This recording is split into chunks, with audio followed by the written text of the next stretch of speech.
Let's get started. Our first question is a multiple choice that asks, Kavallakos and Minshew provide 7 tips for making the most of the informational interviews you have. What are they? Select one or more. As I've mentioned when it comes to authors, they are very good, if they're good writers, at letting you know what's important. They will split things into chapters, then into sections, then into subsections. They'll use headings, subheadings, bolded text, lists, callouts. This question here, you can find the answer on page 94. And as you can see here on page 94, it's a callout box. And the subheading says, how to make the most of an informational interview. And I say here, 7 tips. There's 9 options, so let's go through. Their 7 tips are, before you meet, do your research. Okay, let's check that one. Ease into the conversation. Let's check that one. Make an impression and get what you came for. Let's find those. Okay. Go with the flow. All right. Make another new connection. And finally, follow up. These other 2 are actually found further in the next section. So they may sound familiar, but in order to check that you read and understood this, they are part of another section. So while they're good advice, it's not regarding informational interviews. Let's check our answers and see if they're correct. Wonderful. Next, we have a multiple choice that asks, Kavallakos and Minshew believe their career planning is a series of steps, in which each step should be made thoughtfully and one at a time, not for the rest of your life, but in how much time per step. If I turn to page 17 above the heading, Who Are You Now? I actually wrote my own notes for this question. I'm going to read it. Here's another great thing about the new rules. We live in a culture where the world of work will continue to change rapidly. That's why we think of career planning as a series of 2 to 5 year steps, to make thoughtfully and one at a time. So you are here now, trying to figure out your path for just the next 2 to 5 years, not for the rest of your life. Let's look for that answer. Per 2 to 5 years. Let's check it. And it is correct. This multiple choice asks, which of the following are ways that Kavallakos and Minshew recommend for obtaining real-world experience that you can put on your resume and talk about in job interviews for potential career paths? Select one or more. This is one of my favorite questions and one of my favorite parts of the book. Oftentimes, when you go for job interviews, for applications, or even are just interested in looking at the requirements, you will see prior experience necessary. 3 to 5 years, 5 to 8 years, multiple positions required. And what it feels like is that it's impossible to get a job, even an introductory one, without having experience in that field or job. So how can you get experience in that if experience is required? It's almost a philosophical conundrum.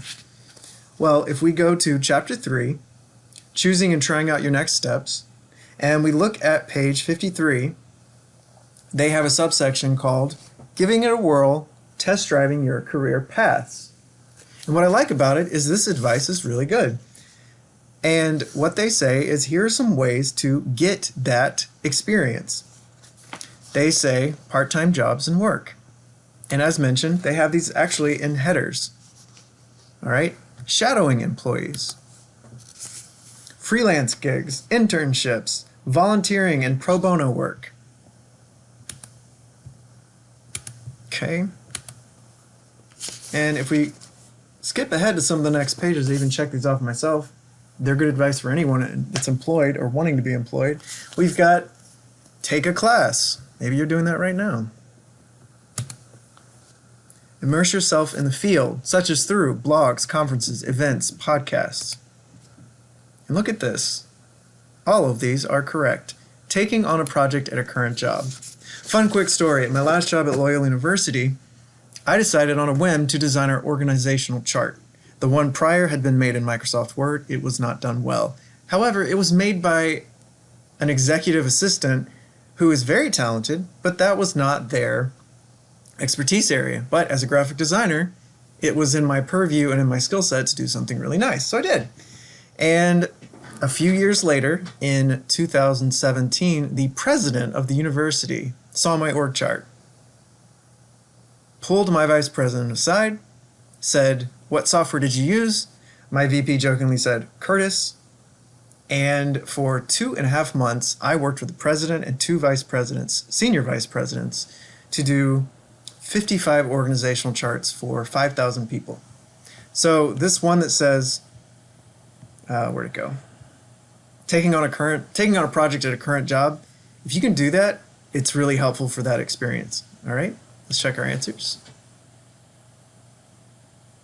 And they are all correct. And wonderful advice. Our next question is a multiple choice that asks, what do Kavallakos and Minshew recommend you do as a first step with LinkedIn, and what are some of their suggestions? Select one or more. If you go to page 41, under Research, the Muse Method, they have a subsection called Leverage LinkedIn. All right? And I'll read the section to you that has this answer.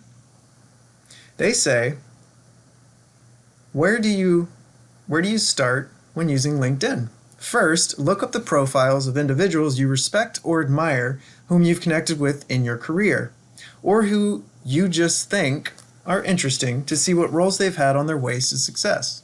So we've got our first step that we found. Look at, here it is.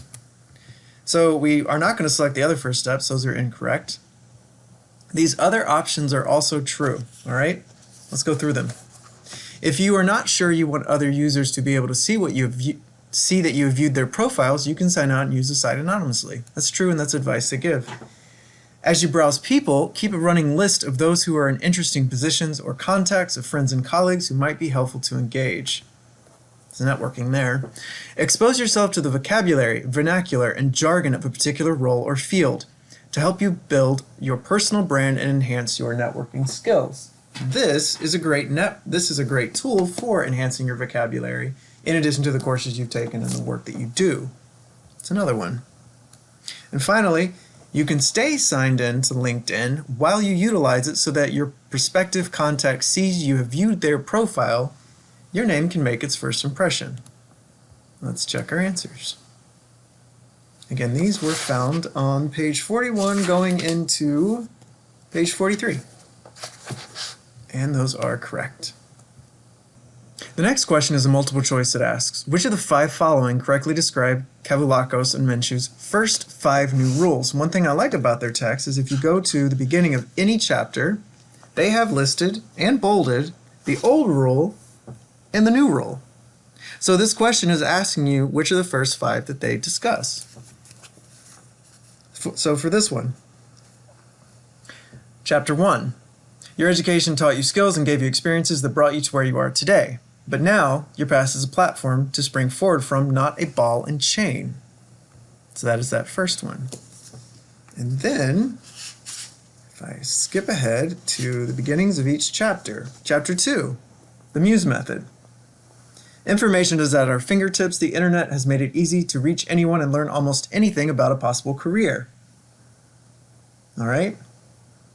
Whether you're just starting your professional life or contemplating making a pivot, the options are truly unlimited. All right.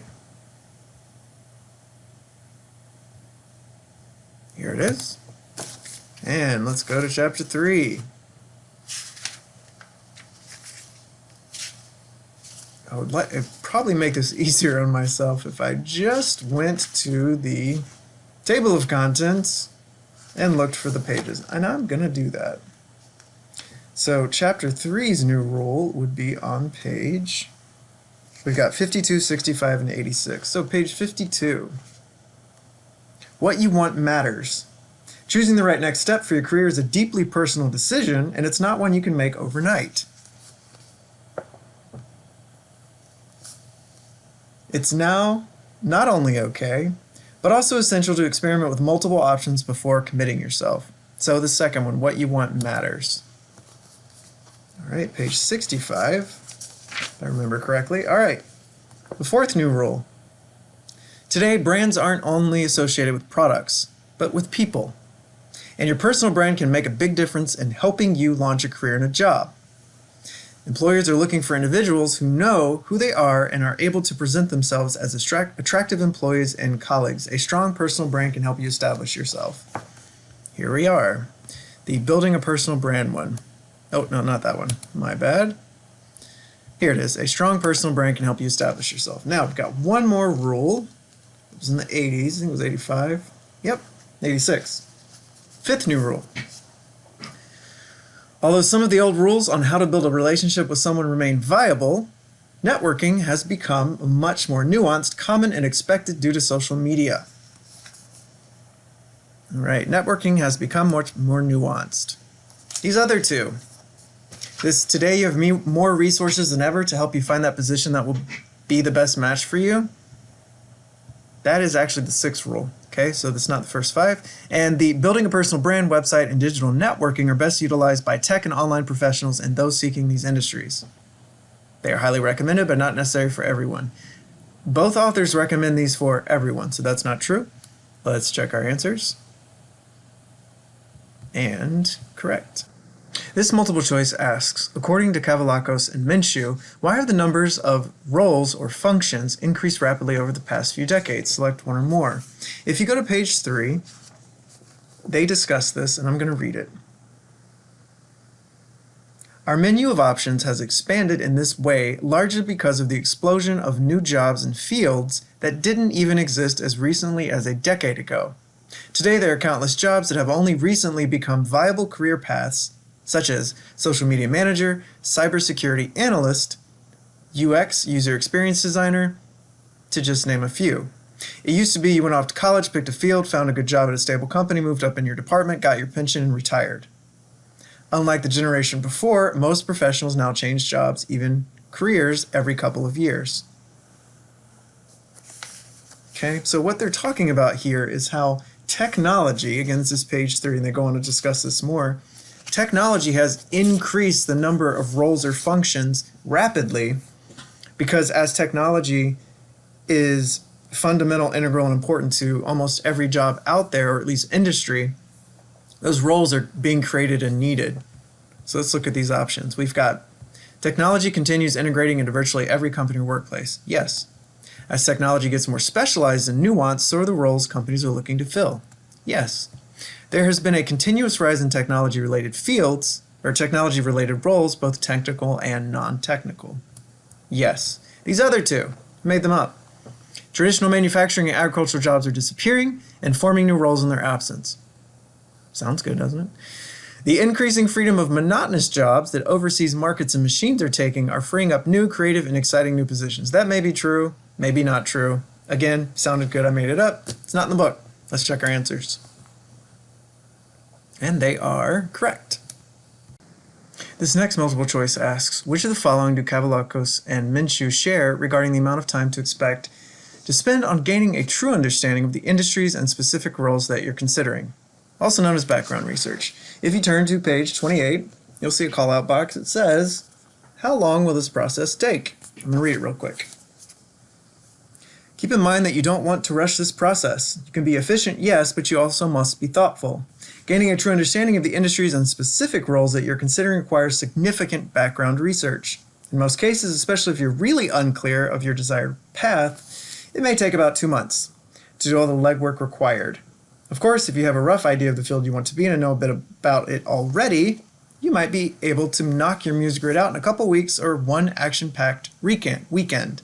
No matter where you're at, though, take your time. Okay? Here we are. No matter what you're at, take your time. In most cases, if you're really unclear, 2 months. If you have a rough idea, maybe 2 weeks. And maybe an action-packed weekend. This one, I added, made it up. Let's check our answers. And wonderful, correct. Our next multiple choice asks, Kavallakos and Minshew believe that a personal website is a must for any professional from any industry or field. What are their reasons for this requirement? Select one or more. If we go into the Building Your Personal Brand chapter, chapter 4, and we look at page 80, we've got step 4, create your own website. And they have subtitles or subheadings that are all of these answers or some of these answers. So let's get started. It can help you stand out from other job applicants. And that is the first one. Next, it gives you freedom and control.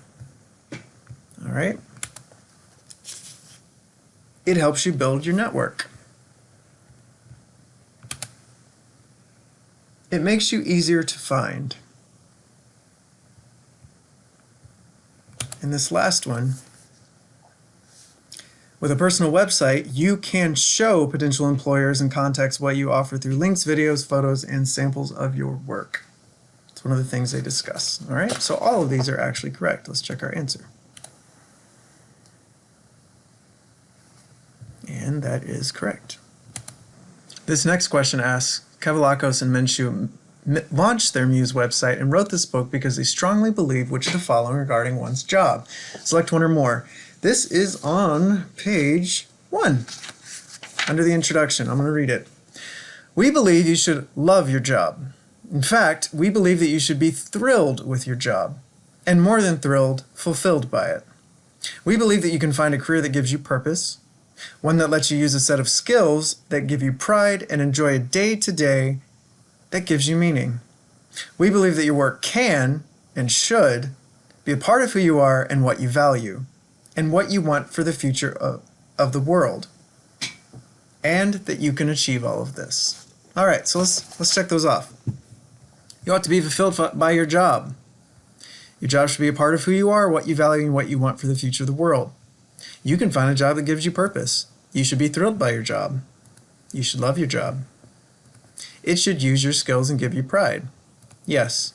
And yes, I did switch characters. I do that sometimes. If you see that, let me know. Hit me up. I'll fix it. These two. Your job supports your real life outside of work. That is an old rule that they discuss. And your job should be based on your paycheck. That's dangerous. Be careful there unless you have to do that. Let's check our answers. And they are correct. This question is a true-false, with the answer being found on page 2 of the introduction. I'll show you. It is the first paragraph on page 2, and I'll read it.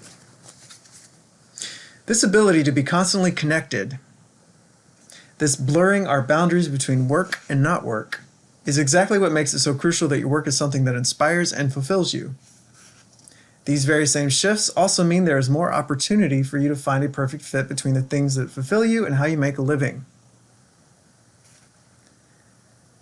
That's in large part because the same internet that connects you to work long after 5 p.m., like I'm doing right now, has also democratized access to information and people, meaning it is easier than ever to explore and pursue new career opportunities, acquire new skills, and connect with an ever-expanding network of individuals across the globe. All right, word for word. So this is true. Let's check our answer. And it is correct.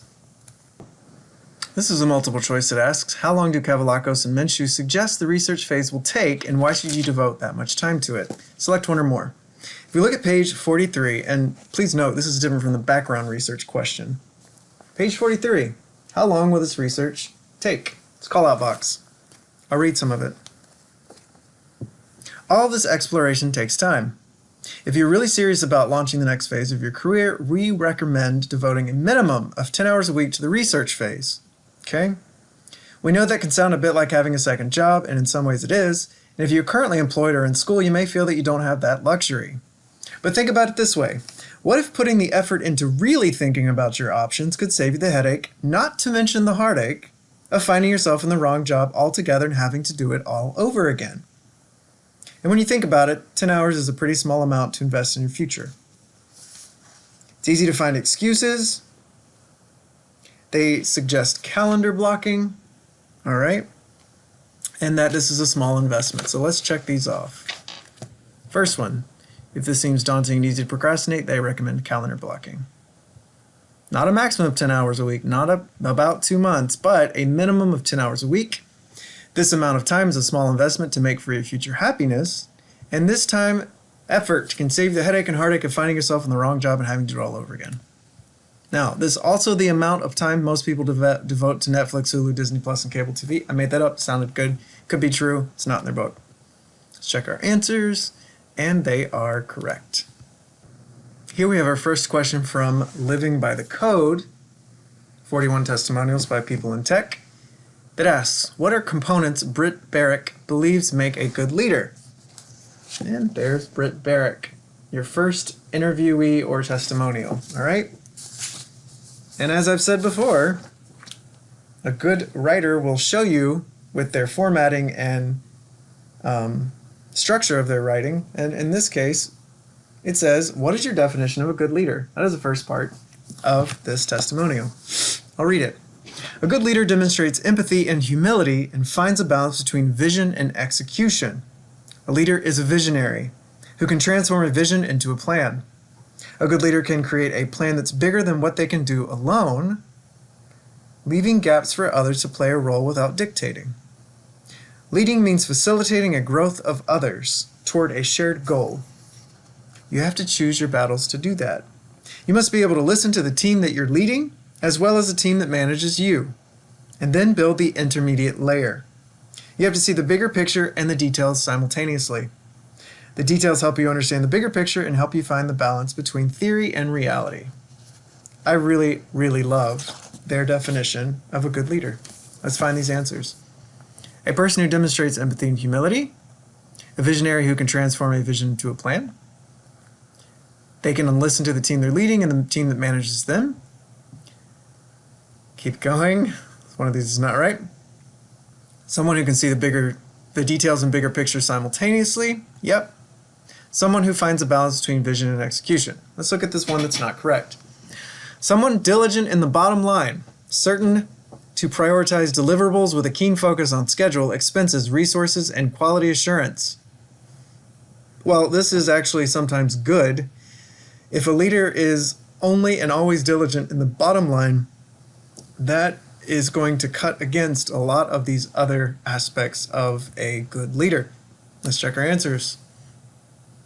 And they are correct. So be a good leader. For this multiple choice we have, what are some of the reasons Kavallakos and Minshew give for why you should not be intimidated when reaching out to others for informational interviews, especially impressive strangers? Select one or more. If you turn to page 44, with the heading Tool 2, Mining the Field, this is the first time they bring up informational interviews. And they go on to say, first, trust us when we say that most people are happy to share their stories and experiences with others, especially if you ask in the right way. Because the truth is, no one got to where they are today without help from someone.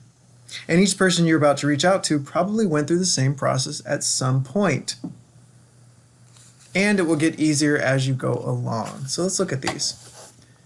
No one got to where they are today without help from someone. Absolutely true. No one is actually self-made or self-actualized. We are a human society. Most people are happy to share and help if you ask them the right way. Most people are happy to share their stories and experiences with others. It is not an interview in the traditional sense. Each person you reach out to probably went through a similar process before, too. These other two, made them up. Many companies and organizations reward their employees for being mentors and for networking. Some companies do, some don't. I was a mentor at my last job. My current one, not sure if they do that.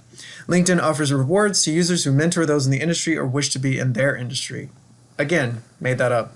Let's check our answers. These are the ones Kavallakos and Minshew give, and they are correct. Next question. When do Kavallakos and Minshew suggest you will know if a passion of yours should stay a hobby and not be or become a job? On page 36, starting from page 35, we see the subtitle, Passion or Profession. I actually really like this call out. It's an awesome part of the book. Hopefully you've got hobbies, or at least one. I know I do. Here we go. In fact, it's important to distinguish between professional passions and hobbies. And they go on to say, but you should hold these fields to the same scrutiny you hold everything else. Do the realistic jobs out there match up with what's important to you? If they do, great. If they don't, that's okay too. It's just a sign that dance should probably stay a hobby, not a job. All right? And then they go on to say again, though, when you think about passion, it helps to think about activities at work that have gotten you excited and engaged? Okay? So let's look for these. First, if realistic jobs with your passion do not match up with your education, keep or make it a hobby. They don't necessarily say that. If realistic this is a one-answer question. If realistic jobs require a large shift in your career to do your passion, keep it or make it a hobby. Nope. Fields with your passions, a hobby should be held to different standards and scrutiny, though they say they should be held to the same. Finally, if the realistic jobs available do not match up with what's important to you regarding a passion, then keep or make it a hobby. It is that one. Let's check our answer. Again, that's page 36. And correct. This question is from earlier on in the book, and it says, regarding online immersion in the industry you list or desire, what resources do Kavallakos and Minshew recommend you utilize? Select one or more. So, page 40, under Tool 1, Online Immersion, they have a subtitle that says, Dive into Industry, Company, and Brand Websites. All right? They go on to say, look at the industries that you put on your list. Use resources like Bloomberg's Industry Market Leaders or even a Google search to identify the top companies in a given industry, from large to small. You can also use industry websites, the regular Best Companies articles in Forbes, and the Muse or the Inc. 5000 list for smaller, fast-growing companies. Let's check these off. Inc. 5000 for smaller, fast-growing companies. Bloomberg's Industry Market Leaders, Google search. Best Companies articles in Forbes, and the Muse. This last one, Time Magazine's 100 Best Companies list, I made that up. Maybe it exists, not sure. It's not a correct answer. Let's check our answers, and they are correct. Here's a multiple choice outside of your readings, and I just wanted to do it to check in. For spring 2020, when are the majority of your quizzes due? Select one. Sunday nights at 11:59 p.m. Late Sunday nights, technically very early Monday mornings at 3 a.m. or Monday evenings. So, your quizzes will almost always open on Friday at midnight. So you have 75 hours. 24 hours on Friday, 24 hours on Sunday, 24 hours on Saturday. Whoops, I skipped Saturday. So Friday, Saturday, Sunday. That's 72 hours or 3 days, plus 3 more hours feeding into early Monday morning, technically 3 a.m. All right, so the answer is B, late Sunday nights. You can check your Moodle calendar, you can check your Outlook calendar with the meeting request I sent, and you can check the items that are in Moodle posted and also in your meeting request. Here we have another question from Living by the Code by Muñoz. What are some of the reasons Enrique Lopez Muñoz shares for developing and publishing Living by the Code? Select one or more. If we go to the prologue by Enrique, we will find these answers. I'm going to read some of this. A few years ago, a copy of Tools of Titans by Tim Ferriss fell into my hands. I devoured it. It was different from the books that I usually read. It was neither narrative nor fiction nor essay. Tim had interviewed several reputed folks from different fields such as literature, sports, or film. The common denominator among all of them is that they were role models in their fields. They all had a story to contribute about their routines, beliefs, or success stories.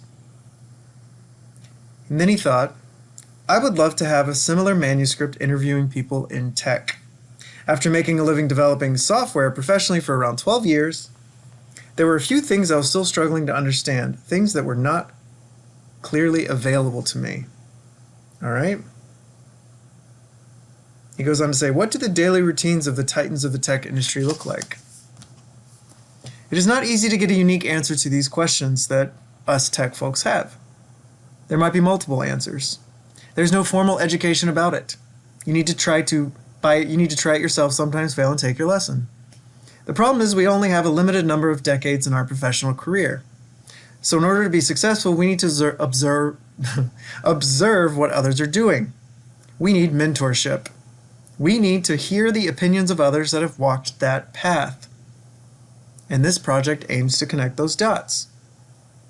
He wanted to explore a set of core principles that were immutable for developers, aspects we could research today and that would still be valid in a few years. That was their motivation. Let's find these answers in these options. He was inspired by Tools of the Titans, yes. He was motivated to explore a set of core principles that are immutable, yes. He made a risky career move from healthcare to tech. No, I made that up. After he was a software developer for 12 years, there were things he still struggled to understand. Yep. And as tech professionals, we need to observe what others are doing. We need mentorship and to hear the opinions of others that have walked their path. Let's check our answers. And they are correct, as found in the prologue. Here we have a true-false statement that reads, in the context of creating a successful career plan, the word values refers to what in your work that provides you with meaning and purpose. On page 20 of the New Rules of Work, we have, again, a heading, gives you a hint here. Question 1, what do you value? And further down, halfway through the second paragraph, they say, in many ways, your values are more important than the type of work you're actually doing. In fact, numerous studies have shown that most people who pursue work that aligns with their values feel more satisfied and successful in their careers. Remember this, it's a very important thing. That's why I work at GTCC. Let's check our answer. And it is correct. I love this next question. Select all the following reasons Kavallakos and Minshew provide as to why it is imperative you build and control your own personal brand. Select one or more. If you don't like the word brand, you can think of it as your reputation. What defines you? What has defined you, and how will you define yourself in relation to others, and how will they define you? So, page 66, Personal Branding 101. I'm going to go through this. What is your personal brand anyway? Put another way, what do people say about you when you're not in the room? What impression do you give your colleagues, boss, or potential employers? What's your reputation both online or off? Okay. If you don't define and articulate your own brand, others will do it for you. That happens so often. Put another way, if they don't have a clear picture of how you are, they'll write the story of who they think you are, without your input or consent. Rather than leave it up to chance, wouldn't you rather be in control of how the world perceives you? I'll give you an example. I teach social media, Web 2.14. I have 51 students. 27 took their quiz 1. 24 did not take it at all. Some of them reached out to me and said they had textbook issues. Okay. They let me know of their brand. Hey, Curtis, I couldn't get the book.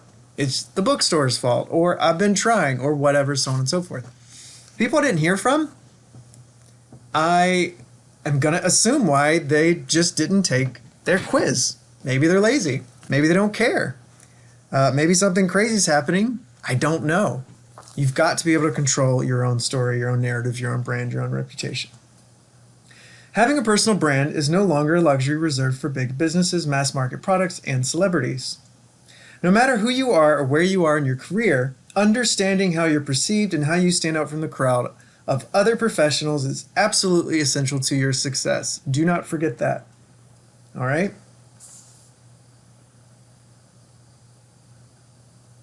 And your brand should reflect your authentic voice, your most deeply held values, and unique strengths, interests, and skills. In other words, that's your brand. All right, let's check these off. If and when potential employers cannot locate your personal brand online, such as through, this is the first one, such as through Facebook, Twitter, and Instagram, you will be at a large disadvantage to others who have the most used social media profiles for their careers. That should not sound familiar. I made this up.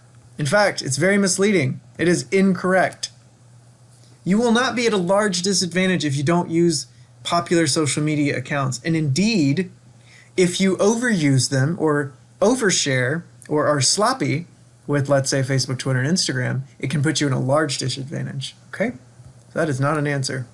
And I'm just going to go ahead and tell you now, all the rest are correct, word for word from that section. Let's check our answers. Again, that is page 66, under Personal Brand chapter, under Personal Branding 101. And correct.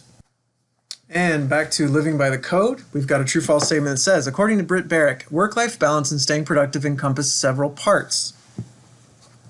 Here's Britt again. First interview, testimonial. Describe your work-life balance. How do you stay productive?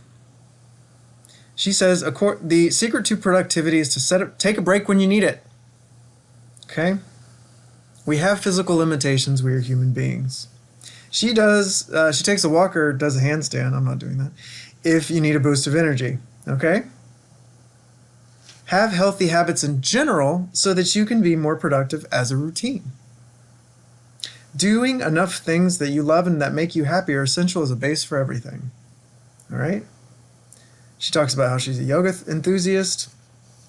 Here we go. Many times I've found myself diving into a task that I didn't anticipate will take that long, or trying to over-perfect my work, or taking too many commitments, or being overly concerned about one thing while doing another. The return on investment, or ROI, for these tasks might not be worth it. And then she says she does yoga. In terms of time management, I strictly keep an elaborated, updated calendar. I like that part. Calendars are important. I block my time for personal and professional tasks, okay? Even for exercising, meeting friends, and preparing for meetings, all right? All of these are true. Be wary of overcommitting, perfectionism, underestimating work time efforts, and being distracted from the present, all right? She talks about keeping a calendar. This is true, and I love that part. Good advice.